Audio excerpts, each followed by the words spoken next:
Amém. Temos olhado, né, o capítulo de Efésios. Em vez de estabelecermos quantas vezes íamos olhar ou não, a gente só está indo, né? E o mesmo texto, então, da semana passada e da outra, que é Efésios 4, de 25 a 32. Então, a cada semana estamos lendo toda a passagem, mas é claro, a cada semana focamos em um aspecto, em um versículo e em um assunto, não é? Porque esse é um trecho supremamente e surpreendentemente maravilhoso. E ele é multifacetado. Ele toca em todas as áreas da vida de uma maneira muito profunda, não é? E devíamos pensar que seria assim, porque o apóstolo Paulo, em Efésios, está nos lugares mais altos ou mais profundos da revelação de Deus. E essa é simplesmente a aplicação disso. O que aquelas verdades sublimes operam nas nossas vidas? Eu acho que temos que aproveitar, não é? A maioria das vezes a gente prega, e às vezes a gente prega a doutrina e quase sempre não dá tempo de fazer aplicações. Então aqui a gente, de certa forma, está fazendo a só aplicação há algumas semanas, mas isso é um trabalho diário para todos nós, queridos. Se não aplicarmos a verdade de Deus ao nosso dia a dia, se essas duas coisas não se comunicam, o nosso conhecimento com como nós somos maduros e temos discernimento em meio a situações, é óbvio que não adianta ser uma pessoa cheia de discernimento num dia muito claro, não é? Em coisas muito óbvias, mas sim nos dias da aflição ou da provocação ou dos conflitos. Então, Efésios 4, de 25 a 32, vamos ler tudo e vamos nos concentrar apenas no que podemos falar esta manhã. Por isso, cada um de vocês deve abandonar a mentira ou o engano e falar a verdade ao seu próximo, pois todos somos membros do mesmo corpo. Quando vocês ficarem irados, não pequem, e não deixem que o sol se ponha enquanto vocês ainda estiverem irados, e não deem lugar ao diabo. O que furtava, não furte mais, antes trabalhe, fazendo algo útil com as mãos, para que tenha o que repartir com quem estiver em necessidade. Nenhuma palavra torpe saia da boca de vocês, mas apenas aquela que for útil para edificar os outros, conforme a necessidade, para que conceda graça a todo mundo que te ouvir. Não entristeçam o Espírito Santo de Deus, com o qual vocês foram selados para o dia da redenção. Livrem-se de toda amargura, indignação e ira, gritaria e calúnia, bem como de toda maldade.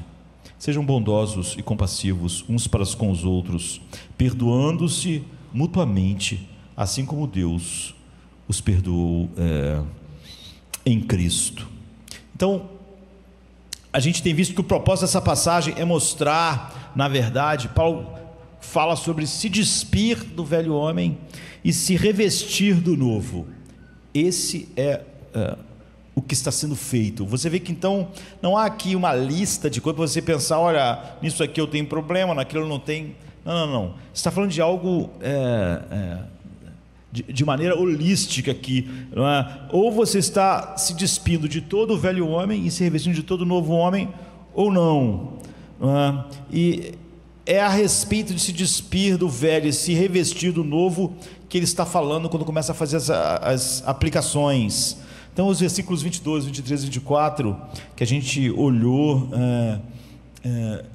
com cuidado algumas semanas, 2 atrás, eles dizem: quanto à antiga maneira de viver, fostes instruídos a se despir do velho homem que se corrompe por desejos enganosos, não é? Pelo engano, pela mentira, desejos que fluem da mentira, de que algo é mais valioso e precioso do que Deus para te dar paz, satisfação. Esse é o engano, não é? Por isso que ele diz: deixa o engano e falar a verdade, e serem renovados no modo de pensar e a vestir-se do novo homem. Então vamos relembrar como a gente está fazendo assim, seguindo, às vezes é bom trazer algumas coisas. Esse é o princípio abrangente de todas as pequenas coisas que a gente está vendo individualmente.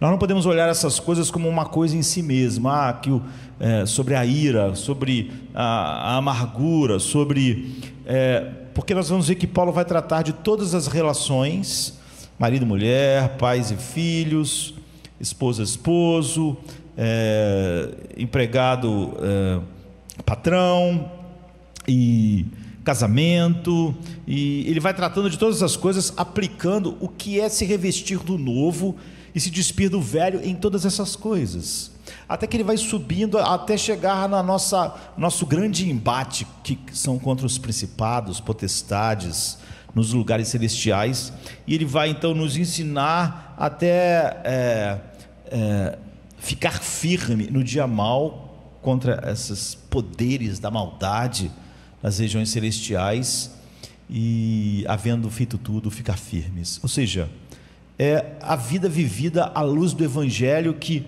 nem nas pequenas coisas, nem no grande embate com principados e potestades pode ser derrotada. É isso que ele está falando, né? As ordens específicas, como sejam verdadeiros, se você roubava, não rouba mais. Não falava, se você roubava, entre num aconselhamento, vai roubando cada vez menos, porque hoje em dia as pessoas estão assim, não é o Evangelho. E aí, quem sabe um dia você vai, porque esses traumas que te fizeram pegar as coisas, não. Quem roubava, não roube mais. Você que abria a boca e espalhava o engano, né, os desejos enganosos do pecado, agora faça isso com a verdade. Então são apenas exemplos de como nós devemos nos revestir do novo homem, porque a gente podia ficar com essa frase vazia: eu estou me revestindo do novo homem. Ele diz como isso acontece em cada departamento da vida, e se isso não está acontecendo, você não está se revestindo do novo homem, não é? Para não ficar algo assim, uma frase espiritual, me despindo do velho, me vestindo do novo, sem que isso não tenha nenhum contato com a realidade. Então é importante lembrar desse princípio sempre, quando voltarmos aqui.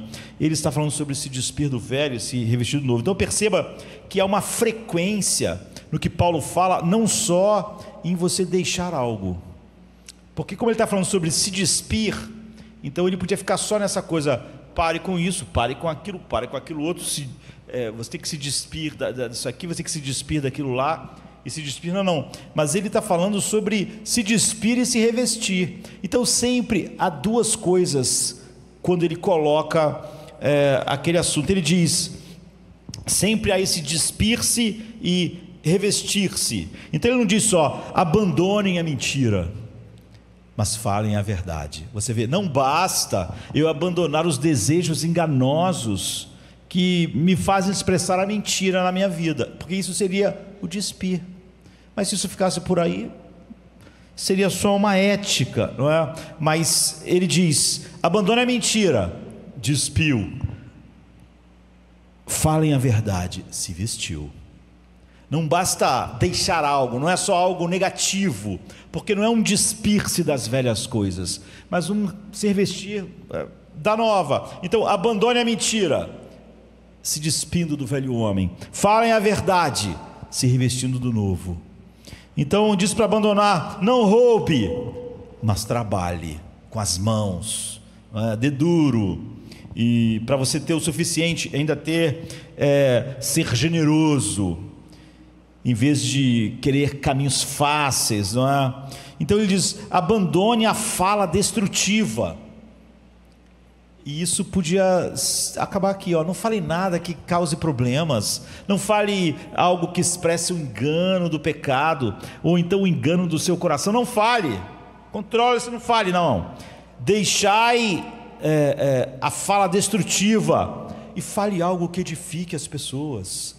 Você não é só negativo, tá bom, eu vou me controlar, não vou falar coisas que são destrutivas para a comunhão com Deus, para a comunhão da igreja, para a comunhão com as pessoas no trabalho, na minha casa, mas não é só isso.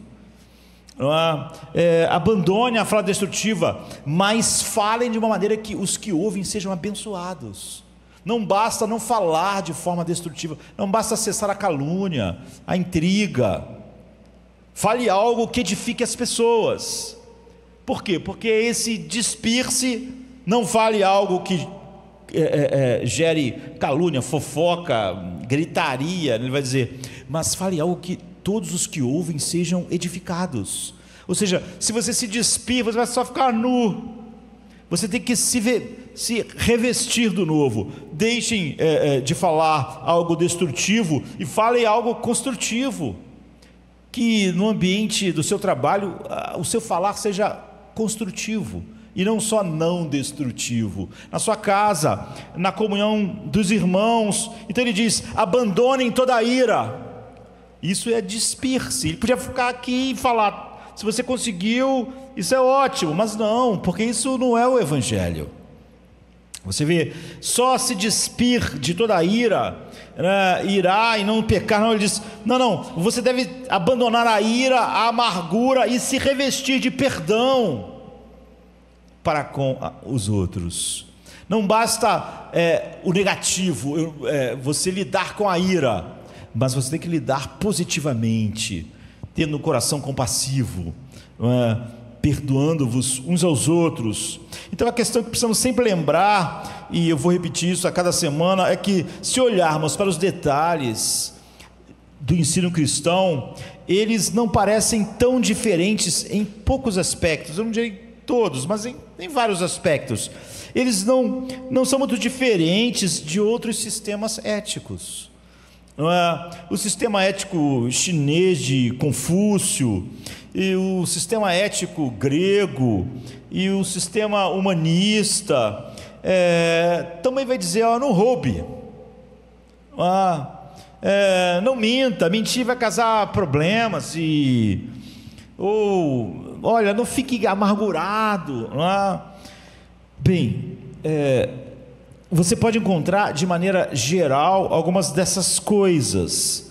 A diferença final é que Paulo e consequentemente o Evangelho, o cristianismo nunca se interessam por comportamento moral simplesmente como comportamento moral. Vai ser bom para a sua família, vai ser bom para a sociedade, vai ser bom para a cultura, porque na verdade só o comportamento moral não é nada para o Evangelho, porque todos fora de Cristo, independente dos seus comportamentos, estão perdidos. Quem não se despiu do velho, está se revestindo do novo, está perdido, não importa, não é? Então ele não diz só, abandone a mentira e fale a verdade, porque isso é certo, e pronto, não é? Sim, é certo, mas não é isso que Paulo diz. Em cada caso, a mensagem é, pare de mentir, por causa de quem vocês são em Cristo, por causa do que vocês são agora. Isso é parte de quem vocês são nele. Se revista do novo homem, e se revestir do novo homem significa lembrar que a sua identidade vem apenas do Calvário, de Cristo, de quem Cristo é e de quem você se tornou nele. Então, lembre-se agora de quem você é em Cristo. Esse é o segredo, o princípio. Isso faz o Evangelho, diferente de todos os outros sistemas, diferente de qualquer sistema ético ou religioso do mundo. E a gente enfatizou isso, e é bom ficar com isso em mente. Então, quando eu li esse trecho, você nota que Paulo fala, não minta, não roube, fala de forma construtiva. Então, de repente, no meio do texto, ele diz algo completamente fora do que você imaginaria em qualquer sistema ético. Ele diz, não entristeçam o Espírito Santo, que habita em vocês, que selou vocês para o dia da redenção. Você não vai encontrar algo assim em nenhum sistema ético, não vai encontrar assim Confúcio, ou no sistema ético grego, ou humanista. Tudo termina em você mesmo. Então aqui diz, sejam bondosos e compassivos, perdoem-se, porque isso é bom? Não, como Deus perdoou vocês em Cristo. Essa é a razão, por causa do que vocês são, porque Deus perdoou vocês em Cristo. Então, porque você vê que não há nenhuma, você pode dizer assim, perdoe porque isso é bom, mas há situações que isso não vai ser bom. Não, não, se sempre for verdade que Deus te perdoou em Cristo, então em você, isso é sempre verdade. O que Paulo está dizendo é o seguinte: esse é o princípio de tudo que a gente faz. Estamos nos despindo do velho para sermos quem nós realmente somos em Cristo. E nós vamos dar os detalhes, mas de forma geral Paulo diz: quando você estiver irado, amargurado, não diga a si mesmo, certo, eu preciso parar de estar amargurado, parar de ser uma pessoa difícil, parar de ser uma pessoa que qualquer coisa que alguém faça eu estou criando problemas, ou parar com uma pessoa, basta uma pessoa num culto como esse, passou por mim e não falou, eu já estou com problemas, eu estou sempre com problemas. Não basta, de maneira geral, você parar com isso. Quando você estiver mentindo, não diga: eu espero parar com a mentira, isso está causando tantos problemas. Mas Paulo diz: não funciona. As pessoas que veem os pecados em suas vidas simplesmente dizem que não devem fazer aquilo porque aquilo é ruim, porque vai causar 1000 problemas. Então, sempre que alguma coisa te aflige, e sempre que aparece algo que não honra a Deus, certa vez alguém estava dizendo que sempre que acontece isso com ele, ele dizia: isso é errado, pare com isso, pare. E ele disse que ele era cristão já há um tempo, mas nunca funcionou. E há uma obra de John Owen famosa, tem aqui no Brasil em português, mas é resumida. John Owen, um dos maiores, acho que o maior puritano de língua da Europa, acho que junto com Jonathan Edwards aqui na América. Então, os livros de John Owen às vezes são difíceis de ler, ainda mais se não forem bem transportados para a nossa época, já que foram escritos há tanto tempo atrás. Mas ele não diz assim: aqui está como você mata o pecado. Essa grande obra dele sobre mortificação. Diga a si mesmo: é terrível fazer essas coisas. Cavalheiros não fazem isso, pessoas de bem não agem assim, seres humanos decentes não fazem isso, ou mesmo cristãos não fazem isso. Ele diz: isso não funciona, porque você vê, não há evangelho nisso, não há. Em vez disso, você precisa olhar para Cristo na cruz. Cada uma dessas coisas, no despir-se e no revestir-se, você deve olhar para a cruz. John Owen diz: como eu posso retribuir nesse assunto alguém que fez isso por mim? É assim que a gente vence a mentira, assim que vence as dificuldades, olhando para Cristo. Por isso que Paulo diz que você, olhando para Ele, é transformado de um grau de glória para outro. Se você simplesmente falar: pare, está errado, você não deve, então é olhar para Jesus na cruz e dizer: veja como Ele me perdoou. Quando eu estou vivendo então conflitos para perdão, eu não fico tentando: você tem que perdoar, você precisa aprender a perdoar. Não, isso é inútil. Você olha para a cruz, olha para a cruz, olha para a cruz, até pensar: como eu não posso perdoar? Isso é o que Paulo diz no versículo 32. Ele não diga apenas: você não deve ser amargurado. Em vez disso, ele disse: pense no que Cristo fez por você. Fique lá, fique na cruz. Pense em quem fez isso de você. Pense o que Ele se tornou por causa de você. Ele diz no versículo 30: não entristeçam o Espírito Santo. Pense no Espírito Santo que habita em você. E as pessoas, normalmente, elas acham que vão lidar com os problemas. As pessoas sempre querem falar dos seus problemas para todo mundo, porque elas não querem olhar para a cruz, elas não querem lidar com aquilo, elas só querem desabafar. E à medida que fazem isso, na maioria das vezes, aquilo cresce, porque a pessoa passa meia hora falando mal de alguém e no final ela está com mais raiva do que estava antes. E se ela encontrou um mau conselheiro, provavelmente ajudou ela a falar mal e ficar mais amarga ainda, mostrar como ela tem razão de estar daquele jeito. Então, é para você pensar: olhe só quem habita em mim, o Deus eterno, a terceira pessoa da Santíssima Trindade, e deixar Ele te mostrar a segunda pessoa da Santíssima Trindade na cruz. E se demorar ali, é ali que você demora. Você não está pensando muito no problema que você tem que perdoar, o quão difícil isso é. Você começa a olhar para a cruz, você começa a olhar para Cristo, você começa a olhar para aquilo que o Pai fez em Cristo. Então, ser cristão é, em última análise, ser derretido com compreensões espirituais de quem você é agora em Jesus Cristo. Em Deus dizendo: agora você é meu filho amado, o Espírito Santo habita em você, eu agora vivo no teu coração. Claro que você realmente precisa isso vai te levar a disciplinas, você vê, mas o coração disso não é nenhum tipo de disciplina, não é? E você está tentado a mentir numa determinada situação e você não pensa: eu vou acabar sendo prejudicado, isso vai acabar dando problemas. Não. Você para e começa a olhar para a cruz, e independente dos problemas, vai ficar óbvio, teu coração é derretido, que a mentira não é uma opção pelo que você agora é. Então não é assim que você abandona a amargura ou ira, você precisa se deixar derreter pela compreensão de quem Cristo é, do que Ele fez por você, da grandeza da expiação, do horror do cálice. E você então é derretido, o teu coração, tuas afeições, esse amor começa a apertar seu coração. Por isso que Paulo diz: o amor de Cristo nos constrange. Está vendo? Ele está falando sobre o segredo de se revestir do novo homem, se despir do velho. O amor de Cristo nos constrange.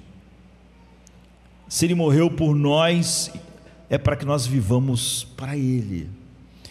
Essas são as implicações. Então agora nós precisamos ter isso em mente ao mergulhar no assunto que vamos fazer agora. A gente viu na semana passada e ficamos mais de uma vez falando sobre a mentira, a necessidade de você primeiro se despir do engano que corrompe a mente de todos os homens fora de Cristo pela dureza dos seus corações. E chegamos à ira e começamos a falar de manhã e de noite, semana passada, a respeito da ira, e a gente vai fazer então um breve resumo e seguir. Então o assunto da ira é mencionado no versículo 26, mas Paulo retoma ele no versículo 31 e 32, para que você entenda o que é a ira pecaminosa.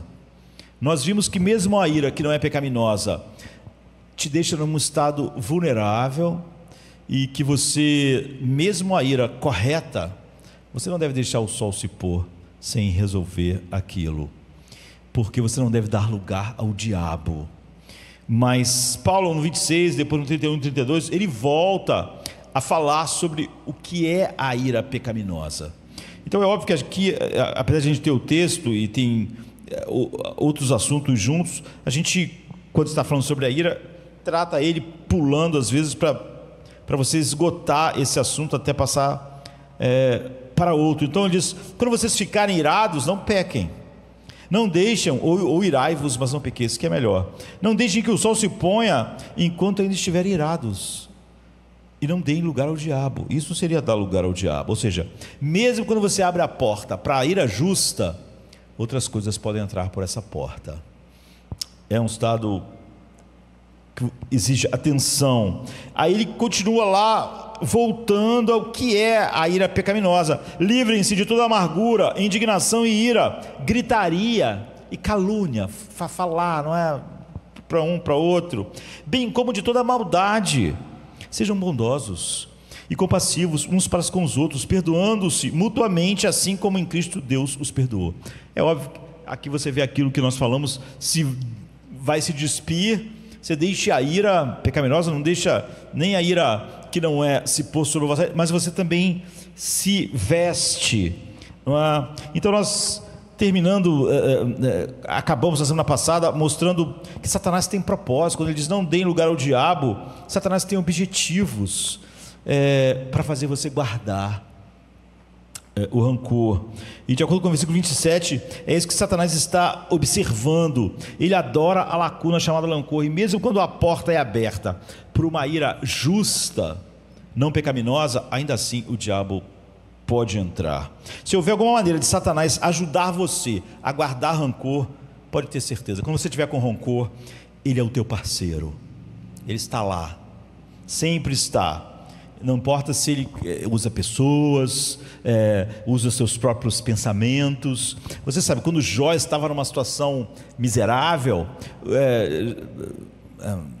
Satanás usou seus amigos, usou ladrões, usou a sua esposa.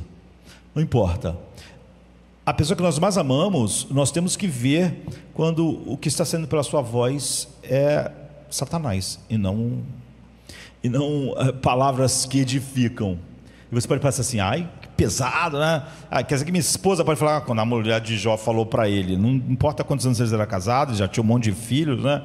E quão maravilhoso era o casamento, mas quando ela disse, amaldiçoa teu Deus e morre, quem estava falando era o diabo. Não que não fosse ela, mas havia uma sincronia ali. É por isso que Jesus não se furtou quando disse para Pedro, para trás de mim, Satanás. Você podia pensar assim, poxa, mas era Pedro, mas o que ele falou é exatamente o que expressa a mente de Satanás. Não vai para a cruz, não faça isso, ame-se mais, não se coloque nessa situação. Deus não falou, Cristo não falou só para trás de mim, Pedro, mas Satanás abriu a porta, Satanás entra. Então Paulo diz, não dês lugar ao diabo. Pedro deu, a mulher de Jó deu. Então você é sempre mais perigoso quando Satanás está falando pela boca de Pedro, pela boca da esposa, do esposo, de quem nós achamos que de quem nos ama e de quem nós amamos. Então, primeiro ele faz isso, a gente viu, e fazer um breve resumo, para você se colocar no lugar de Deus. A coisa que Satanás mais quer é que você se coloque no lugar de Deus, porque foi isso que ele fez no início. A primeira mentira é essa: vocês serão como deuses, não vão precisar dele para saber o que é bom, o que é mal, vocês mesmos vão saber o que é bom e o que é mal. Como hoje é tão comum, a minha verdade, né? O que eu acho errado, o que eu não acho. Então, essa era a mentira. Quem deve fazer isso é Deus, mas você... Então, o primeiro objetivo de Satanás é nos fazer, nos colocarmos no lugar de Deus. Pedro, quando disse para Jesus não ir, ele estava dizendo o seguinte: eu tenho um plano melhor do que o Pai. Então, desde Gênesis 3, o objetivo de Satanás tem sido nos colocar no lugar de Deus. Sempre que você está tomando uma atitude que aquilo é algo que pertence a Deus, então você está fazendo exatamente o que o diabo quer. Ele diz: quando vocês comerem da árvore, seus olhos serão abertos e vocês serão como Deus, e vocês mesmos vão discernir o que é bom e o que é mal. Ele não vai precisar mais falar para vocês o que é bom e o que é mal. Vocês vão fazer o que vocês acharem bom e vão saber o que é mal. Nada ajuda a guardar um rancor como pensar bem de si mesmo. Então é óbvio que sempre que você estiver indo para o caminho da amargura, Satanás vai dizer: você está certo, é isso, é muito injusto, é insuportável. Então, mas só que Satanás está falando o que você queria ouvir. Quanto mais exaltados somos em nossos próprios olhos, e é o que ele faz, mais a gente acha que estamos justificados em guardar o rancor. Se Satanás conseguir fazer com que o rancor pareça natural, pareça algo legítimo, pareça algo justificado, então ele venceu. Ele conseguiu percorrer o grande caminho de fazer você se colocar no lugar de Deus. Você dizer: eu não preciso de Deus nessa situação, eu já sei o que é certo, eu já sei como eu tenho que agir. Essa é a única maneira certa de agir. Não posso entender. É por isso que pessoas assim, elas dizem procurar aconselhamento, mas nada, elas querem ouvir o que elas querem. E sempre que elas não ouvirem o que elas querem, mesmo que seja claro o que a Bíblia diz, porque já era claro antes de ela procurar o conselheiro para pedir o aconselhamento, ela já sabia, mas ela queria ouvir outra coisa. Em segundo lugar, a gente falou que Satanás, ele aproveita, porque ele quer que a gente haja como juiz, e não Deus, mas Deus é o único juiz. Então Satanás pretende nos fazer agir como se fôssemos juízes. Em Romanos 12:19 diz: não vos vingueis a vós mesmos. E o que ele está dizendo é o seguinte: não é a questão de o que aconteceu errado ou certo, mas Deus é o juiz. E há muitos fatores em cada assunto que que traz muita dificuldade em você realmente ser justo, não é? Então, aqui Paulo também vai falar, apesar de estar lá em Romanos, sobre o despir-se e vestir. Ele diz: você não vai se colocar no lugar de Deus como juiz, porque ele diz que a ele pertence a vingança. E aí você se veste de novo. Se teu inimigo tiver fome, dá-lhe de comer. E se nós guardarmos rancor, agimos como se Deus não fosse justo, e achamos pequeno demais o que Ele está fazendo em relação àquilo que nós achamos correto, e agimos como se fôssemos os guardiões da moral do mundo, da moral, né? E se não guardarmos a justiça, essa pessoa nunca vai ver justiça na vida dela. Mas isso é pura descrença. Está na cara que eu não acho que Jesus é um justo juiz. Não acredito no que ele disse que faria a respeito disso. Ele diz: eu retribuirei. Mas nós achamos: será? Será que ele vai retribuir mesmo? Não é melhor nós mesmos fazermos isso? Em terceiro lugar, Satanás, ele entra por essa porta para fazer a cruz de Cristo parecer fraca e tola, parecer que ela é menor do que a ofensa que você recebe, quando na verdade as suas ofensas infinitas, ela foi suficiente para o Pai. Então, se você observar Efésios 4, 32 até o 5:2, diz: sejam para com os outros benignos, compassivos, perdoando uns aos outros, como também Deus vos perdoou em Cristo. Sede, pois, imitadores de Deus, como filhos amados. Andai em amor, como também Cristo vos amou e se deu por vós. Ele diz: e perdoem da mesma maneira, da mesma maneira que Deus te perdoou em Cristo. Ou seja, a cruz foi suficiente para Deus. Ele não pensou: mas o próprio Josemar não vai ter que pagar alguma coisa?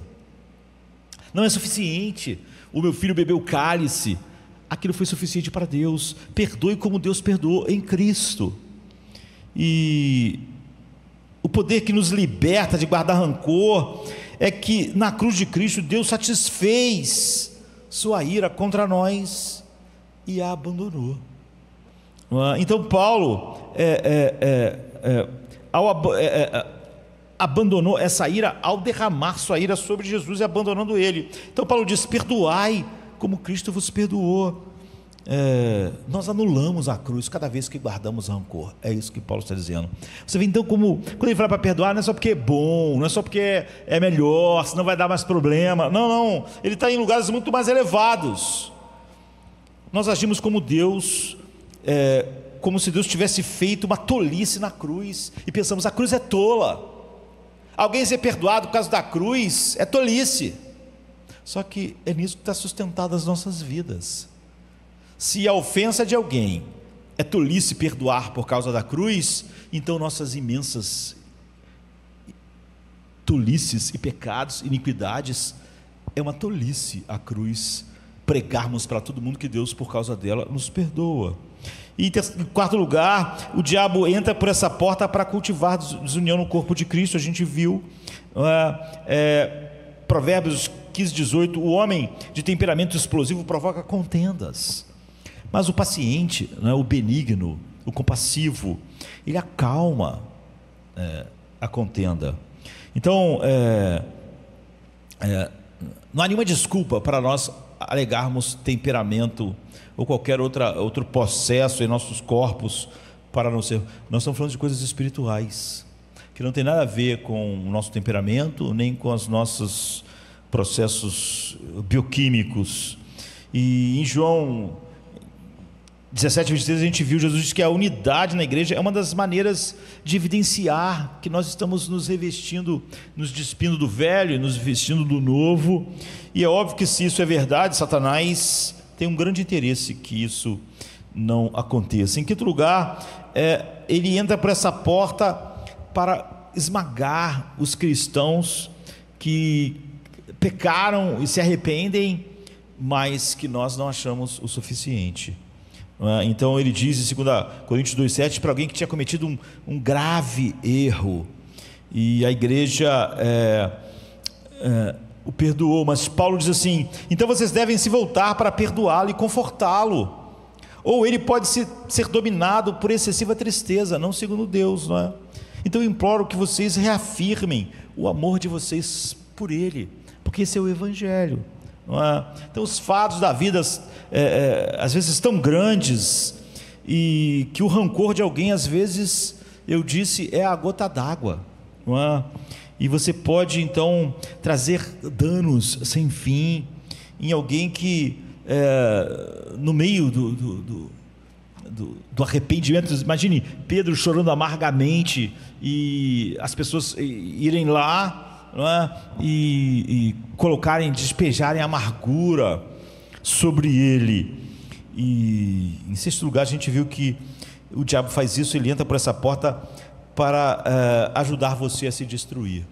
Essa é uma das obras principais de Satanás. Ele ajuda cada homem a se destruir, e no final cada homem é responsável pela sua própria destruição, porque ele não destruiu o homem, ele ajudou o homem a se destruir, não é? E Satanás sempre joga fora suas ferramentas no final. Ele usa o homem como ferramentas, mas ele descarta elas na miséria sem fim. E quando o servo implacável for jogado na prisão, Jesus disse aos seus discípulos: assim também meu Pai Celestial fará vocês, se vocês não perdoarem-se de coração. Então, vista-se da nova natureza. Você vê que em cada passo que o diabo procura é tratado com aquele despir-se e com revestir-se. E a única maneira de obter vitória sobre a ira é se despir da velha natureza. Você não tem como se livrar da ira como ira em si. Você tem que se despir da velha natureza, que é a fonte, origem e sustento da ira. A velha natureza corrompida pelos desejos do engano. Como eu disse, os desejos do engano dizem para nós que algumas coisas que vão nos dar mais prazer do que Deus. Quando alguém se vinga, ele sabe, podia dizer isso é errado, mas ele acha que o prazer da vingança é melhor do que o sorriso de Deus. É óbvio que é um desejo tremendamente corrompido, é um desejo do engano, porque é óbvio que a minha vingança nunca vai trazer ao meu coração satisfação, paz, etc. E então eu não estou agindo de acordo com a verdade de que nenhum de nós é tão exaltado, tão grande, tão maravilhoso, que possamos justificar guardar rancor. A verdade é que a vingança pertence a Deus. Ele realmente é grande, digno, e recebe o oposto do homem, e ele vai lidar com cada uma dessas coisas. E enfim, cada uma das coisas que Satanás quer, você vê que há no despir-se e se revestir o remédio para isso. Isso não tem nada a ver com nenhuma. Você vê que não há nada do humanismo secular aqui. As razões são totalmente opostas. Então, na semana passada, a gente disse essas coisas, e então o texto: irai-vos e não pequeis. Significa, a gente disse que reprimir ou negar a ira é errado. Você tem que lidar com ela. Se ela é uma ira justa, ainda assim você tem que lidar com ela para não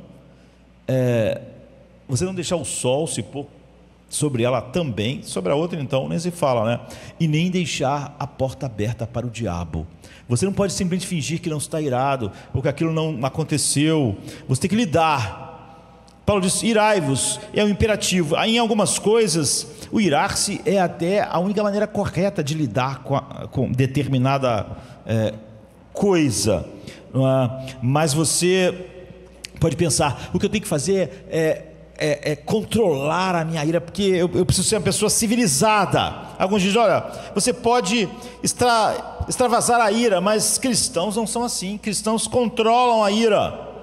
E você vê que as pessoas só têm essas duas abordagens: ou você controla a ira e a nega reprime ou você extravasa? O que você vai fazer? É melhor você controlar, mas não é isso que a Bíblia diz. A Bíblia não é nem de longe tão simplista, dizendo que a ira é uma coisa que você pode ou reprimir, e já seria uma bênção, reprimiu, segurou, controlou, ou então você extravasa para, isso estava aqui, a gente costuma dizer, né? Eu tinha que botar para fora, assim, sabe?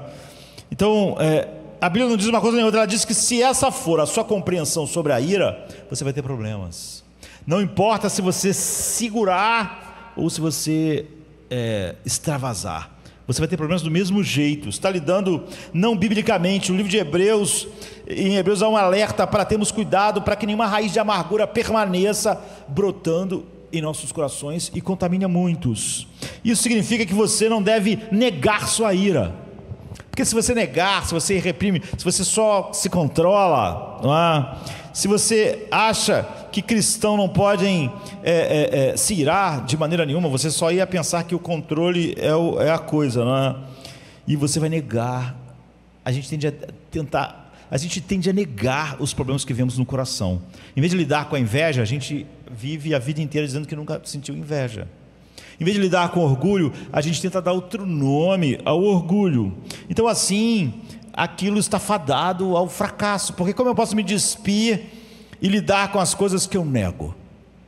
E o humanismo secular é uma eterna negação, não é? Então, Hebreus diz que você deve estar sempre bem consciente de se está ou não irado. E quando está, deve ver se essa ira é uma ira que não é pecado, e aqui e mesmo assim você tem que saber lidar com as duas, não é?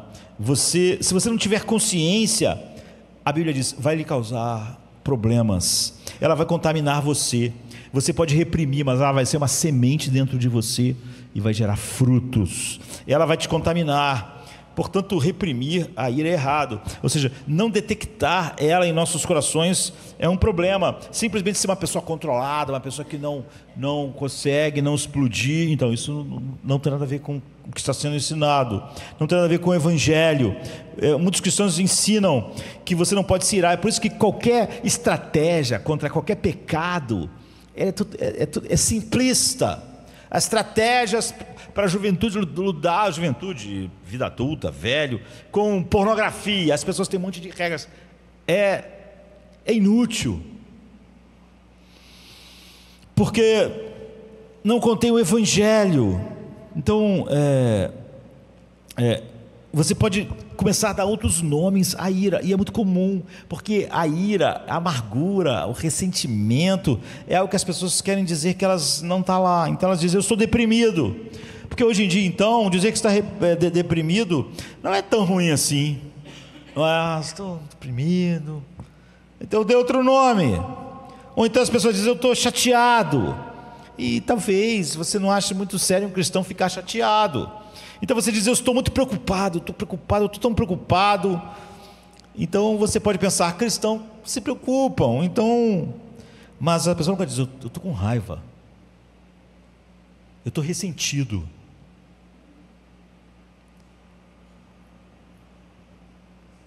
Então aquilo é reprimido, e Hebreus diz, aquilo vai virar uma amargura no coração, vai te controlar.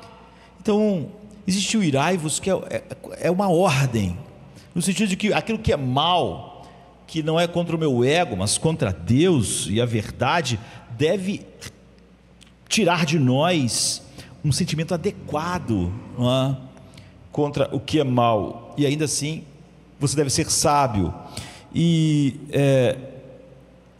veja que a ira é algo que Deus sente constantemente, e é óbvio que o que Deus sente não é pecado. Na verdade, eu disse que Deus usa expressões dos sentimentos humanos nele para a gente compreender. Deus não tem afeições exatamente como nós, é algo maior, algo mais complexo, mas na verdade isso é melhor entendido numa doutrina chamada simplicidade de Deus, em vez de ser complexidade. Então aquela emoção não é intrinsecamente errada, já que Deus a expressa e Deus não pode expressar nada pecaminoso, mas pode se corromper em nós. Mesmo a boa ira, que não é pecado, que é um bom fruto, pode ficar podre, sabe? A maçã que está boa, mas pode apodrecer. Então Paulo diz, mesmo a ira correta deve ser vista adequadamente, porque ela pode apodrecer. A ira pecaminosa já não é uma fruta podre. Então, alguém diz, e o ódio? Alguém me perguntou esses dias, depois que a gente já está pregando sobre isso. O ódio é apenas uma forma de ira, não é? Mas Deus ainda assim odeia o mal. A Bíblia diz isso. De fato, quando Davi estava em seu melhor momento, ele dizia, eu odeio os teus inimigos com ódio perfeito. O ódio completo, ou seja, o ódio é algo de que Deus é capaz, então não pode ser necessariamente mal, não é? Só é mal quando ele se torna pecaminoso, e ele tem uma facilidade enorme em nós de se tornar. Então, e a ira? A gente já falou sobre elas, a preocupação, nós já falamos que tendemos a dar outros nomes quando estamos irados com a vida, com como está indo, não temos coragem de falar que estamos infelizes com o que Deus está fazendo, não podemos dizer essas coisas, não queremos admitir essas coisas, falamos que estamos então tão preocupados, que estamos deprimidos, tantas vezes, pois a preocupação é apenas zelo ou cuidado com o que está errado, ou seja, eu posso estar preocupado com o estado da igreja, eu posso estar preocupado com a minha vida, para que ela honre a Deus, mas ela é uma coisa que se degenera muito fácil, mesmo as preocupações certas, não é? Deus é zeloso, eu sou um Deus zeloso, ou seja, eu, entre aspas, me preocupo com a sua vida, mas o zelo em nós facilmente pode se degenerar. Ou seja, não há emoção, mesmo as que não são mais em si mesmas, que não tem um grande potencial de se tornar mais em nossos corações. E a ira? Nós temos de ter isso em mente. A gente definiu, assim, de uma maneira geral, a ira, e olhamos por um exemplo de Jesus ficando irado, e mencionamos Paulo dizendo isso em 2 Coríntios 7, que indignação, que ira vocês sentiram no arrependimento, ou seja, que ira vocês sentiram pelo pecado que foi cometido, pelo pecado que vocês cometeram, vocês ficaram indignados, não vocês eram vítimas, ficaram indignados com o pecado em vocês, ou seja, zelo. E em Marcos 5 a gente vê Jesus irado, e eu mencionei isso na semana passada, porque Jesus foi curar um homem, e os fariseus chegaram perto só para ver, porque eles estavam sempre querendo pegar ele. Quando alguém não gosta de você, não importa, não é? A pessoa vai estar sempre tentando encontrar algo mal. Então eles estavam sempre olhando para Jesus e não estavam nunca maravilhados com o que Jesus estava fazendo. Eles pensaram, será que ele vai curar no sábado? Se ele curar no sábado, nós vamos ter um argumento contra ele, baseados na lei de Deus. E Jesus ficou irado com aquela intenção do coração deles. Então a gente definiu que a ira é uma energia despertada para defender algo bom. A ira é lançada contra algo mal, com o desejo que aquilo seja destruído. Então é por isso que em muitas situações seria errado não se irar, porque ela, de maneira boa, é uma energia despertada para defender algo precioso, que nunca pode ser o nosso ego, porque ele não é precioso, ele é um mal.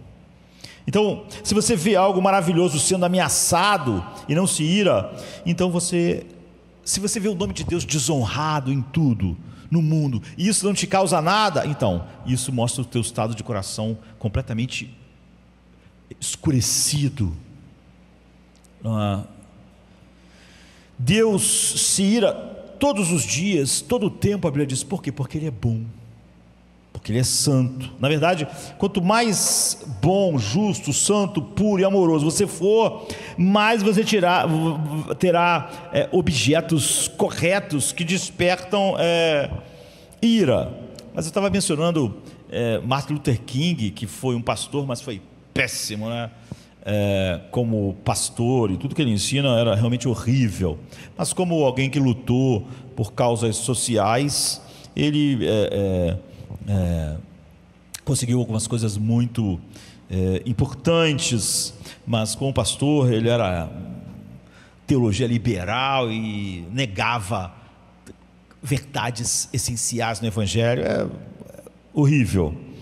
Mas ele disse algo assim, ao defender a não violência na luta dele, né, pelos direitos civis nos Estados Unidos. Ele disse: a não violência é você estar agressivo em relação ao problema, que eram os direitos civis, não contra as pessoas. Esse entendimento é extremamente útil para compreender a ira justa. O que Jesus fez em Marcos, ele vê a lei do sábado, que era algo maravilhoso, era a palavra de Deus, não é? Criada para que a pessoa pudesse descansar e aprender que, na verdade, o seu descanso final é o próprio Cristo. Essa verdade bíblica sendo distorcida e usada para alimentar a justiça própria nos homens, naqueles homens, e torturar os outros, como o evangelho pregado distorcido hoje, para o quê? Para alimentar a justiça própria, que é toda... Sempre que alguém está pregando o humanismo secular e não o evangelho, é porque ele quer alimentar a justiça própria das pessoas, dele mesmo, autoestima e etc. Ou seja, está fazendo o que aqueles homens fizeram com o ensinamento de Deus a respeito do sábado. E Jesus fica indignado, então se dirige aos fariseus dizendo: digam-me, é lícito ou não curar no sábado? A Bíblia diz que o coração dele ficou cheio de indignação, de ira, e ele ataca o erro, ele ataca a doença, ele cura o homem na manifestação dessa ira, daquela corrupção da verdade. E o texto diz que ele se irou e curou o homem. Você vê, a ira de Jesus não produziu mal a ninguém, pelo contrário, a ira contra o que era mal impulsionou ele a fazer algo maravilhoso, que era curar aquele homem. E o que ele estava defendendo? A palavra de Deus. E o que ele estava atacando? A enfermidade e o erro, mas não aquelas pessoas, né? Então foi mais ou menos aqui que nós paramos. Depois eu estive respondendo algumas coisas, algumas pessoas. Então, o que é a ira pecaminosa? Vamos aprofundar um pouco isso. É óbvio que Paulo diz: irai-vos e não pequeis. Ou seja, a ira não é pecaminosa propriamente em si. Ela pode ser, e na maior parte das vezes já é. Mas é possível pecar de muitas maneiras por meio da ira, e é possível que a ira justa se torne pecado. Então, aqui Paulo nos dá 3 tipos de ira pecaminosa, em que podemos encontrar aqui no texto. No versículo 31 ele diz: livrem-se de toda amargura. Então, a amargura é um tipo de ira pecaminosa. Pode até ser que sua ira tenha começado justa, sabe? Mas se ela se transforma em amargura, se ela se enraiza ressentimento, então ela já se tornou pecado. Você já abriu a porta, já deu lugar ao diabo. Isso é a que nasce justa, já não nasce como um pecado. Depois a gente lê: deixem toda indignação e ira, gritaria e calúnia. Note que indignação e ira são condições o quê? Internas. Eu estou irado, eu estou indignado. Já gritaria, já calúnia são atitudes externas. Então a palavra grega para indignação é thumos, que significa calor intenso, perder as estribeiras. A gente podia, de uma maneira bem livre. Já a ira aqui é algo mais constante, uma condição que faz você enxergar tudo através da raiva. Você se torna azedo, e tudo que você vê no mundo, de alguma maneira, é filtrado pela ira, ou tudo que você vê numa pessoa é filtrado pela tua ira. Então você critica todo mundo, você se irrita com tudo, e você vê injustiça em todo lugar. Você se sente injustiçado o tempo todo por qualquer coisa. Essas são condições internas. Essas condições é que geram as condições externas, gritaria, ou não gritaria, mas calúnia, difamar, falar, enfim, isso são comportamentos externos. Então nós podemos agrupar a ira pecaminosa em 3 formas, como o Paulo no texto mostra. Amargura, que a gente vai ver em 1 minuto, que você só tem 2 maneiras de lidar com a ira: explodir ou reprimir. E é isso, uma dessas coisas causa a amargura. E quando você guarda a ira dentro de você, ela vai atacar alguma coisa. Lembre-se, a ira é uma energia, eu lembro que eu falei isso, ela é uma energia destinada a destruir alguma coisa. O objetivo da ira é destruir uma coisa que é má, mas só que é óbvio que a ira, que é um pecado, quer destruir algo, não porque é mal. Então a ira é uma energia para destruir. Por isso que Jesus disse que se você olhar para alguém com ira, você já matou aquela pessoa, porque o objetivo da ira é esse, é destruir. Você pode tentar fazer isso com palavras, você pode fazer isso com intrigas, você pode fazer isso com um revólver, mas o objetivo da ira sempre é destruir. Mesmo a ira boa quer destruir algo mal. Então quando você guarda a ira dentro de si, ela vai atacar alguma coisa, porque ela é uma energia destinada a destruir. Se você a segura dentro de você e se diz: não estou irado, eu estou meio chateado, eu estou meio deprimido, eu estou meio... ou então eu vou controlar essa ira, sabe? Ela vai comer você por dentro, é o que diz. Ela vai literalmente te devorar emocionalmente. Não é? Por outro lado, gritaria, calúnia são exemplos de soltar a raiva. Você vê, reprimir gera amargura, mas quando você solta, é o que? Ela se transforma, ela se manifesta como? Em gritaria, em calúnia, em fofoca. Ela se manifesta do lado de fora. Então, você ou explode ou você se fecha. Quando você se fecha, você tem amargura. Quando você deixa sair, é calúnia, é gritaria. Então você percebe como a compreensão bíblica da ira é sutil. Versículo 9 diz: nenhuma palavra torpe sai da boca de vocês, mas apenas a que for útil para edificar os outros. Paulo está falando, quando a ira fala, não edifica ninguém. Gritaria, calúnia, blasfêmia, não edifica ninguém. Ou seja, a ira não deve simplesmente ser suprimida e nem externada de forma descontrolada. Nenhuma das 2 coisas resolve o problema da ira. Você só pode falar de modo que a tua palavra seja benéfica para quem está ouvindo. É benéfico para quem está ouvindo quando a gritaria, ou então a calúnia, ou então um murmúrio baixo, um falar baixo, não é uma explosão de alguém para outra pessoa. Então a ira não pode ser nem engolida, porque ela virá amargura, nem descarregada cegamente. Deve-se usar a ira de modo construtivo, e só a ira justa, santa, pode ser usada assim. Ou seja, a ira que não é defendendo nada em meu ego. Isso não é simples, é óbvio que não é, mas quando você percebe, você vê que é de uma sabedoria maravilhosa e profunda.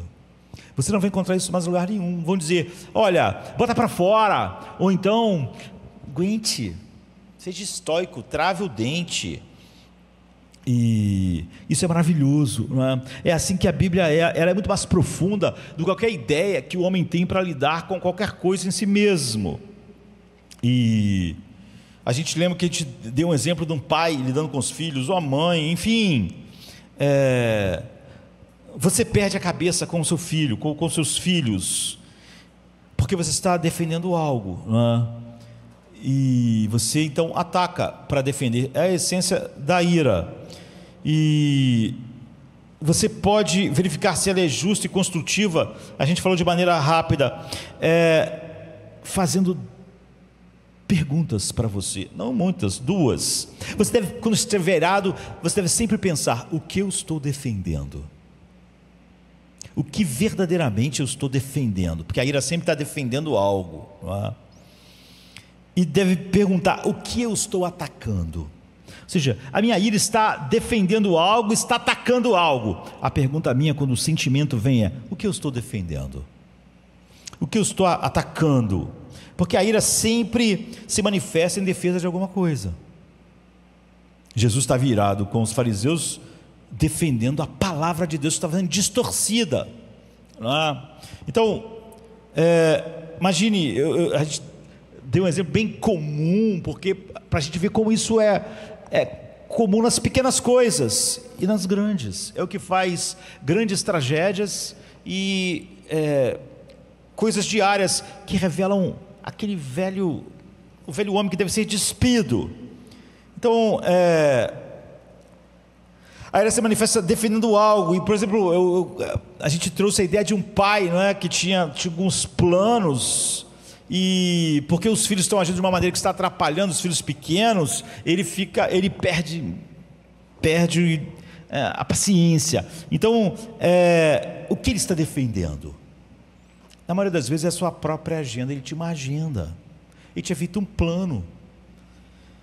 O dia todo ele alimentou a ideia de que ia chegar de noite em casa e finalmente ia ver aquele jogo de futebol, ou então ele ia ver aquele filme que ele queria ver, e de repente ele chegou na segunda-feira à noite, assim: eu estou ansioso para ver esse jogo, pensei várias vezes no dia, é um confronto importante, e talvez você chame alguém, talvez você faça uma pipoca, não importa, jogo, outra coisa.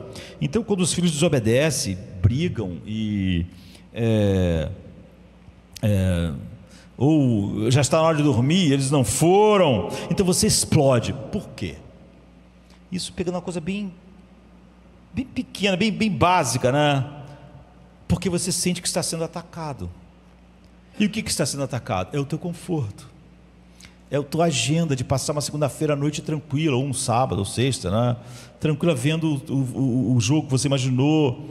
Então, ele ataca os filhos com gestos intimidadores, palavras duras, querendo que eles se sintam mal, porque ele está se sentindo mal. Às vezes as pessoas são assim, porque isso é muito comum, né? O cara teve um problema no trabalho, ou a esposa chega em casa e está irritado com todo mundo. Ou seja, eu tenho um dia ruim, todo mundo vai ter um dia ruim. É ira, não é? E é uma ira que está saindo, né? Está explodindo. E talvez o pai aplique uma punição, mas com o propósito de fazê-los sentirem péssimos, como você está se sentindo péssimo.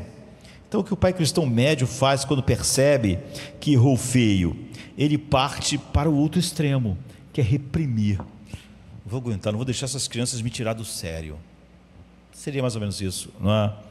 Essa é uma típica reação que cristãos tomam, ela é totalmente anticristã, não é? Então, em vez de soltar a ira sobre as crianças, ele guarda e talvez até negue. Eu estou assim, eu estou de cabeça quente para o trabalho, enfim.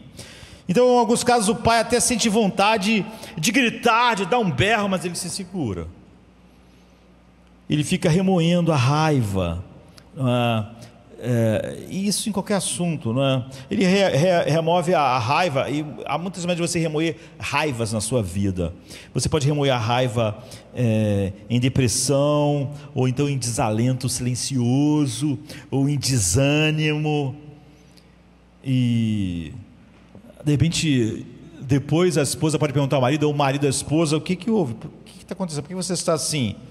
E ele pode dizer o seguinte: eu não sei, eu estou meio para baixo, estou meio deprê, sabe? Afinal, isso não é tão ruim de dizer hoje, né? Biblicamente seria, mas hoje em dia é quase falar eu estou deprimido, é quase que um santo graal, assim. Todo mundo tem que entender as suas atitudes. Então, desse modo, a raiva fica dentro de você, começa a te corroer, corrói o seu estômago, o seu ânimo, enfim, corrói você mesmo. O que ele deveria fazer? Antigamente, a gente ia pensar só naquelas duas opções: explodir ou controlar. Poxa, eu me controlei, eu senti todas essas coisas, mas eu me segurei, que bom. Não, a Bíblia nos faz enxergar isso de uma maneira muito mais profunda. Se as crianças estão brigando, enganando e desobedecendo, é óbvio que isso é sério. Se nossos filhos estão fazendo isso, há algo de errado na vida delas, e isso que está errado na vida delas deve ser algo que me ire contra isso na vida delas. Ou seja, eu quero que isso seja tirado da vida delas.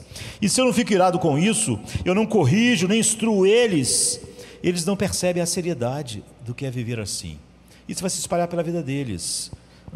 Não é bom que as crianças nunca vejam o pai irado com nada, porque eles acabam sem entender o que é importante na vida e o que não é, o que merece ser levado a sério. Eu me perdi a estribeira porque estava atrapalhando o futebol, mas quando meus filhos sempre dizem assim, não quero ir na igreja, eu não fico achando, então tá bom.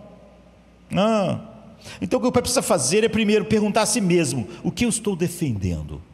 Infelizmente eu estou defendendo meu próprio ego, eu estou defendendo minha própria agenda, mas algo legítimo precisava me irritar, sim. Então a gente precisa se arrepender da idolatria do meu conforto, da idolatria da minha agenda, não é? Eu preciso mudar de foco do ego para outra coisa. Preciso dizer, Senhor, eu vejo o que eu fiz, e eu quero me despir do velho e me revestir do novo. Isso não é algo pequeno, já que o exemplo que nós estamos dando é muito simples, não é? Então, Deus, em vez de eu passar o dia fantasiando com o jogo na minha TV, eu preciso pensar que meus filhos são importantes, que eu não terei tanto tempo com eles assim, e que a minha responsabilidade é educá-los.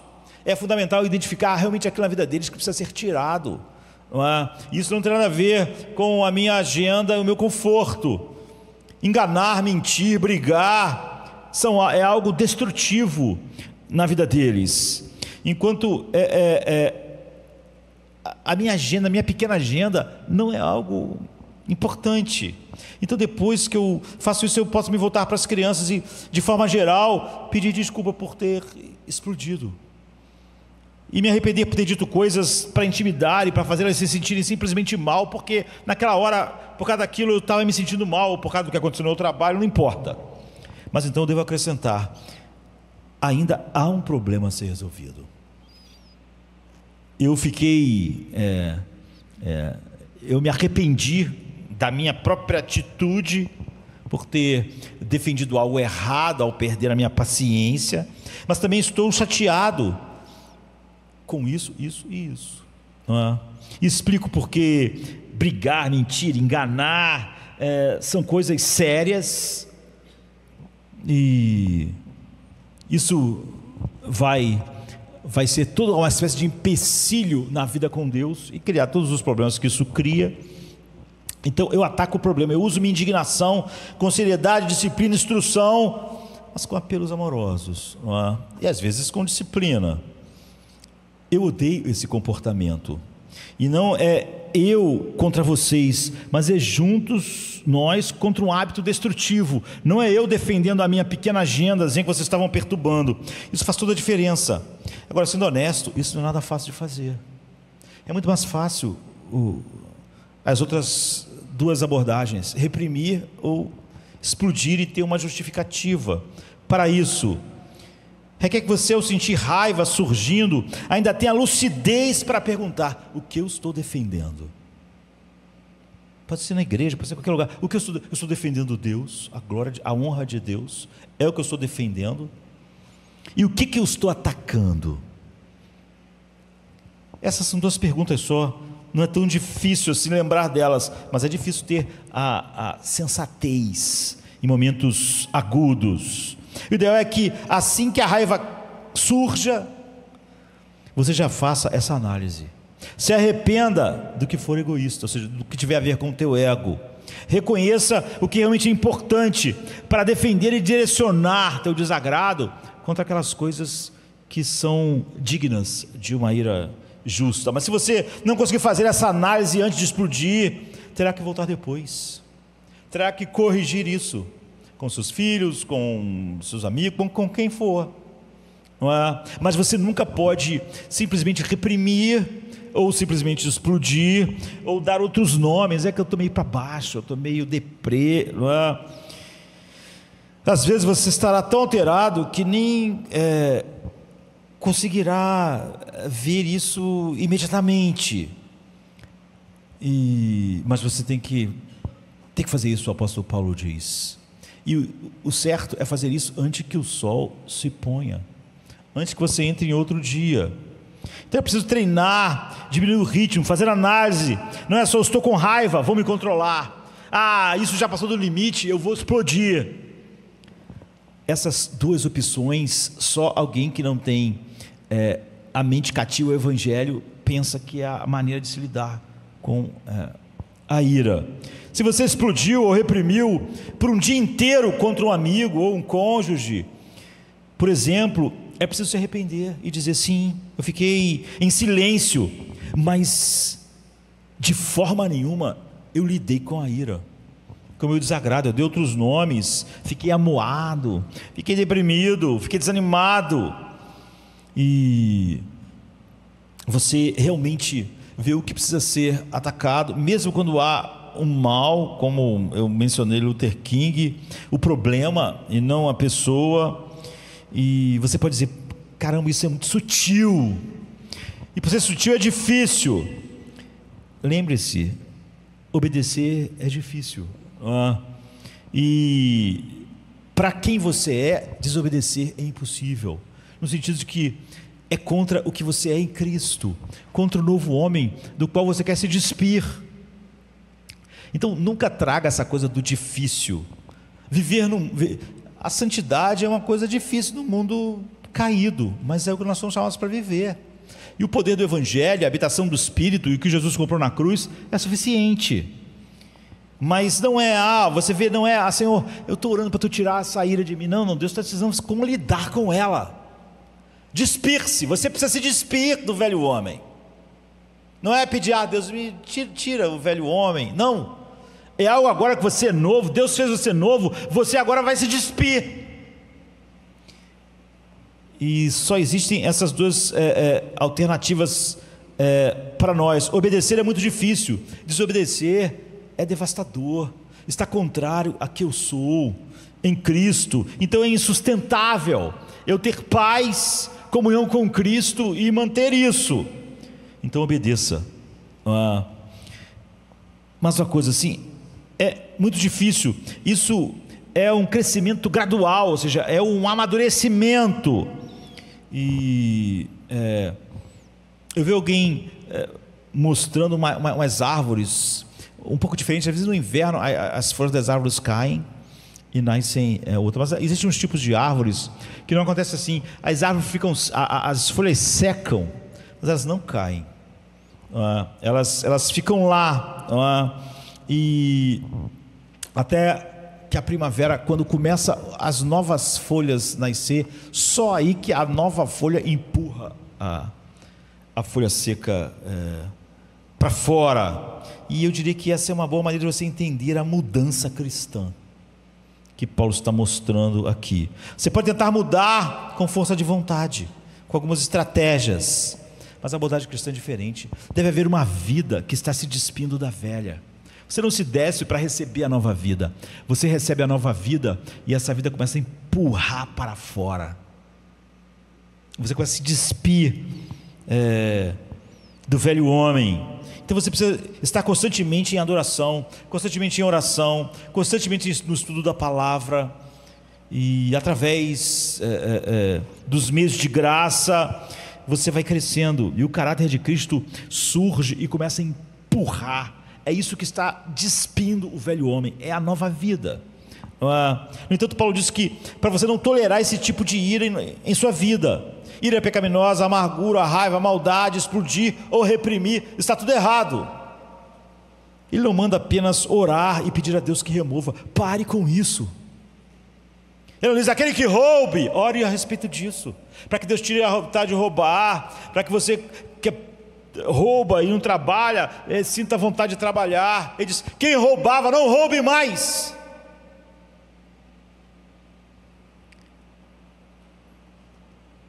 Não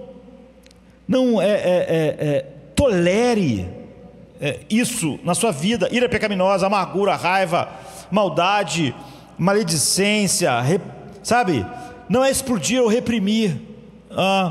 Ele não manda apenas orar e pedir a Deus para Ele remover, porque tem pessoas que pensam: eu tenho um temperamento, eu já pedi tanto a Deus. Você está brincando?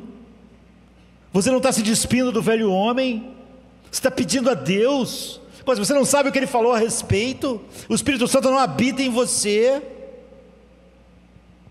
Eu estou pedindo que Deus me ajude a perdoar. Como? É isso? Você acha que vai dormir um dia depois de uma oração e acordar com o coração maravilhoso em perdão? A nova vida, como aquela árvore, deve empurrar isso para fora. Livrem-se disso, Paulo diz. Joguem fora a gritaria, a calúnia, a ira.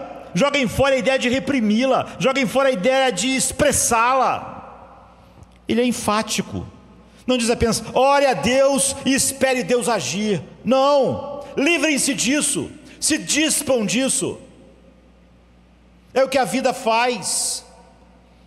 Há um equilíbrio, leva tempo, é um processo. Você está crescendo e você cada vez lida melhor, cada vez mais a vida de Cristo, à medida que ela é alimentada por todos os meios de graça, lidam melhor com isso. Por isso que quando você está lutando contra algo, você não tem estratégias para a pornografia, estratégias para a raiva, você tem a nova vida, você vai para o Calvário.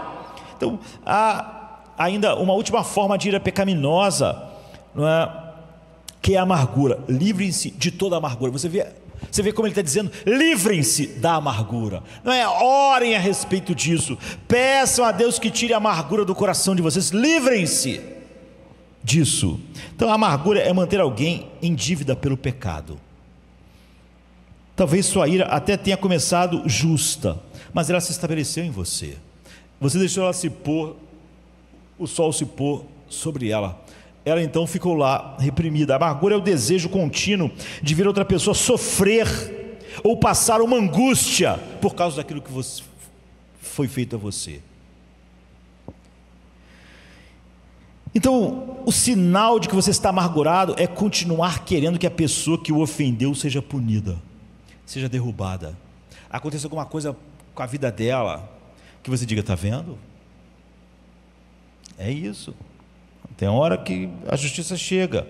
Esse é o motivo porque Deus se ira, mas nunca Deus é amargurado. Deus a amargura, uma alegria, não na justiça, mas uma alegria no mal que acontece com o outro, não acontece com Deus. Deus nunca fica amargurado. A Bíblia diz: Deus se ira todos os dias contra o ímpio. Mas também diz que Deus não tem prazer na morte dele. Deus é justo, Ele que decreta a morte, mas o prazer dele não está na morte. Você vê, nessa pessoa tem que experimentar. O prazer está naquilo que o outro vai sentir. Então Deus não se deleita na perdição, Ele se deleita na justiça, na santidade. Ele se ira, mas a sua ira não tem amargura. Essa é a diferença. A ira diz: isso é errado, é mal e precisa parar. E vai parar. Um dia todo pecado será parado e punido adequadamente. Mas a amargura diz: eu quero que você se dê mal, que você perca seu emprego, que você seja humilhado, que você experimente algo que faça você ver você fez. E quando isso acontece, a pessoa amargurada tende a se exaltar. A pessoa amargurada, quando vê o outro se dando realmente mal, que às vezes acontece, a pessoa tende a se exaltar, a se alegrar, a ter uma certa celebração no coração sobre o outro, o que a Bíblia condena. Comemorar a queda de um fariseu é pecado. Seria pecado. Então, primeiro, porque a amargura prende você. Essa é uma das razões. Basta pensar: a única maneira que a pessoa que lhe prejudicou vencer de verdade é se você continuar amargurado. Você vai ficar preso àquilo, e aquilo continua te afetando. dia após dia. Alguém estava dizendo que alguém disse assim: olha, eu não levo meus filhos à igreja. E essa pessoa estava conversando, mas por quê? E ele disse assim: porque meu pai, ele me obrigava a ir à igreja toda semana quando eu era criança. Eu odiava, e ele me fez ir até eu sair de casa. E eu nunca vou fazer isso com meus filhos. Ele achava que estava se libertando do que o pai tinha feito. A atitude dele era como se ele estivesse se libertando daquilo, mas é que ele ainda estava amargurado com seu pai anos depois. Estava afetando ele ainda. Seu filho agora estava querendo ir na igreja e ele estava negando.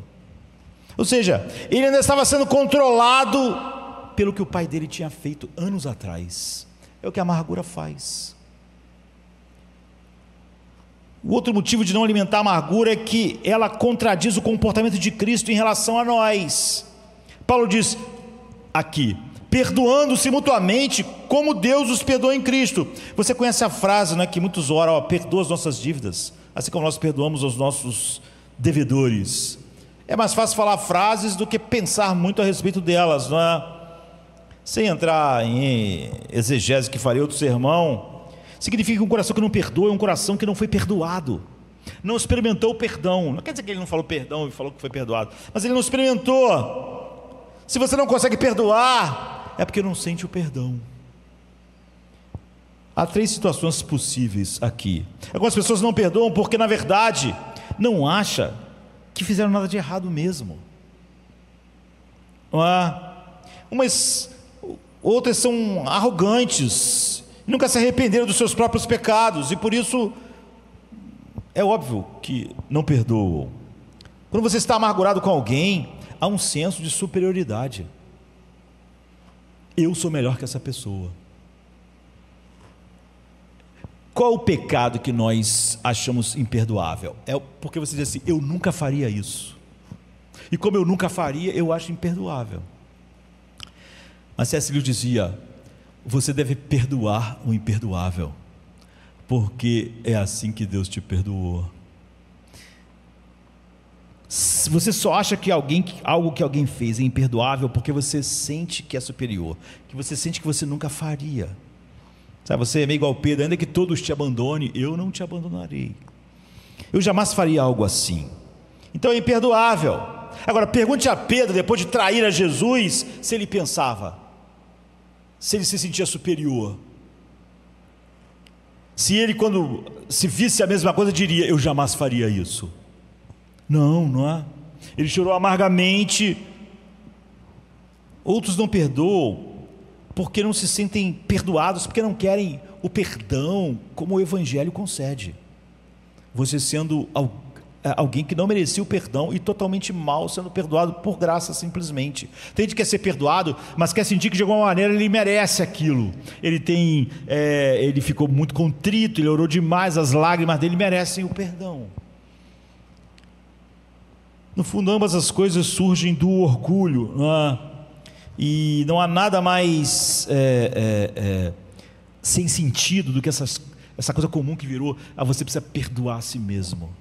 Davi pecou, não tinha que se perdoar, porque ele não pecou contra a dignidade de Davi ao adulterar, ao mandar matar o marido de Betsabá. Ele é o perpetrador do mal. Ele não podia ficar: Deus me perdoa, mas eu não me perdoo, porque ele se sentiria maior do que Deus. O perdão de Deus não era o verdadeiro ofendido? Ou eu acho que eu peco contra a minha própria dignidade, contra a minha própria grandeza, de tal maneira que eu, em minha grandeza, não posso perdoar uma atitude que não é digna de mim, da minha grandeza, do meu senso maravilhoso de valor que eu tenho. Ou eu acho que realmente o perdão de Deus, ele concede uma parte e eu tenho que completar. Então muitas pessoas não perdoam porque, na verdade, nunca sentiram o poder do perdão de Deus.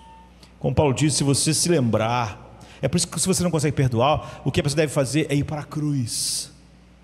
Não é reprimir, não é usar regras, Mateus 18 fala do homem que devia milhares de talentos ao rei, não é? O que equivaleria a 17 anos de salário, de trabalho. E o rei cobra a dívida e ele não tinha dinheiro para pagar. Ele diz: por favor, tenha misericórdia. E o rei teve misericórdia dele. Então Jesus conta que essa pessoa saiu e encontrou um homem que devia a ele uma mixaria, e ele pediu perdão, e ele disse não,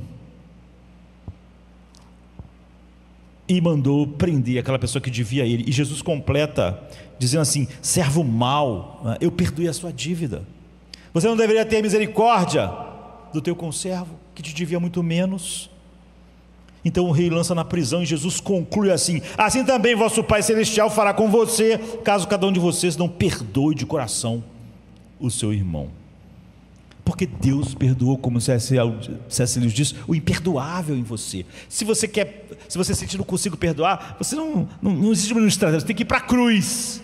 Quanto mais você olhar a cruz, mais não perdoar se torna impossível para você. Deus me perdoou uma dívida infinita. Se você sentir isso, vai enternecer seu coração. Se você meditar na dívida infinita que Deus te perdoou, é nisso que você tem que pensar quando diz: não consigo, vou orar para Deus tirar isso do meu coração. Não. Vá para a cruz, fique lá, olhe para a cruz, até você ver se é compatível o teu sentimento com o perdão que para ele oferecer entregou a si mesmo. Faça isso. Você faz isso e você fica lá na cruz, até que teu coração é constrangido pelo amor de Cristo. Eu não posso. Um coração que não perdoa, então é um coração que não foi perdoado, não sente a doçura da cruz, não sente realmente que foi perdoado de uma dívida impagável por Deus. Ele diz que foi, mas ele não sente, porque o reflexo disso seria perdoar quem deve muito menos. Quando provamos o perdão de Deus, há algo tão doce que traz lágrimas aos nossos olhos. Nós achamos inacreditável. No final do Retorno do Rei, o terceiro livro do Senhor dos Anéis, Tolkien escreve algo assim: até que seus corações feridos por doces palavras transbordaram, e a alegria deles era como espadas, e eles passaram em pensamento para regiões onde dor e deleite fluem juntos, e as lágrimas são como o vinho da bem-aventurança. Então, para quem nunca experimentou o perdão de Jesus Cristo, isso parece bobagem. Lágrimas que são o próprio vinho da bem-aventurança, mas quando você experimenta, você muda para sempre. Além do mais, isso torna mais capaz de sentir ira justa, não é? Porque você sabe agora identificar rapidamente quando ela não é justa, e você se reveste do novo homem, e você sabe que Deus revelou essas coisas aos pequeninos, e Ele nos leva para a cruz. É lá na cruz que essas coisas começam a ser tratadas. Elas são tratadas de maneiras muito peculiares, mas o tempo não vai deixar nós tratarmos dessas maneiras peculiares. Portanto, a gente não vai sair disso agora de manhã e passar para a próxima coisa que a Bíblia ensina mais profundamente: lidar com a amargura e como lidar com o coração diante das situações em que eu perguntei o que eu estou defendendo, não é? E o que eu estou atacando, e como lidar de maneira mais direta, profunda, eficiente e final com isso, com o Evangelho na cruz. Como fazemos isso exatamente? Teremos que deixar para hoje à noite, para não ficar tarde. Mas você vê, não há uma maneira no mundo e nenhuma ética que chegue perto da Bíblia. Não há humanismo secular. Há uma maneira única, eficaz, que põe você em movimento, que só o Evangelho é, porque você não está bem tratando com a ira, não está bem tratando com a mentira, não está bem tratando com relacionamento marido e mulher, não está tratando exatamente do relacionamento pai e filhos, você está se despindo do velho homem, está se revestindo do novo, e você faz isso ao pé da cruz, pelo poder do Evangelho, e na aplicação da verdade do Evangelho em nossas vidas. E não há como juntar um pouco disso com o humanismo secular. São razões profundas, transformadoras e que duram para sempre. Então hoje à noite nós vamos olhar para isso. Vamos ficar de pé. Sexta-feira chega trazendo a noite em seu manto. Jesus em súplicas, enquanto Pedro sucumbe ao encanto do sono.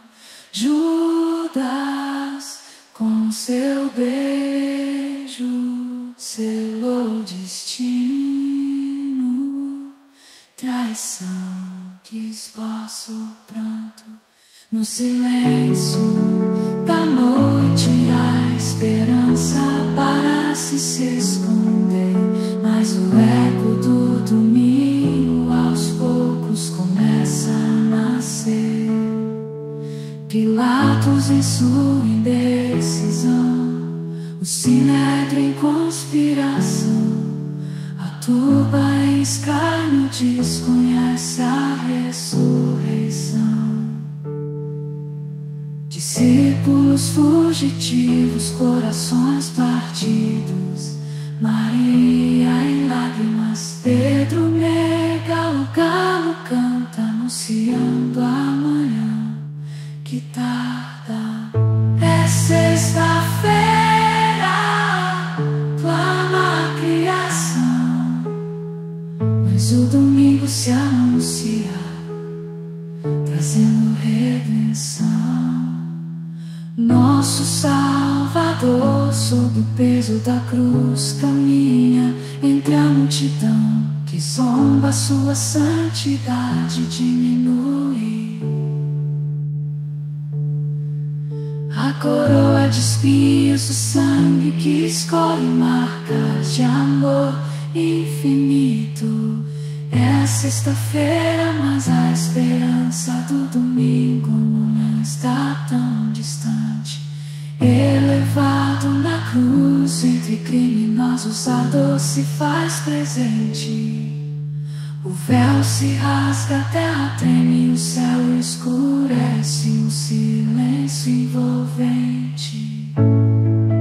A pedra colocada, os guardas se postam, a vigília começa, mas a promessa do domingo no coração ainda aquece.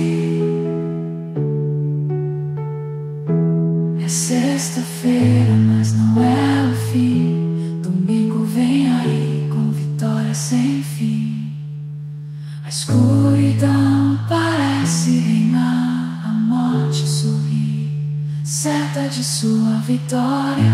É sexta-feira, mas a história ainda não contou, só a glória. O pecado julga ter vencido, a esperança parece falhar, mas a luz do domingo já começa a brilhar. O túmulo agora vazio, a pedra removida, Jesus ressuscitou, trazendo vida. Manhã de domingo, brilha a esperança restaurada. A morte foi vencida, a redenção proclamada. É sexta-feira, mas a alegria vem com o amanhecer. Domingo já chegou, ensinando-nos a renascer. Nosso Salvador, sob o peso da cruz, caminha sol, a sua santidade diminui.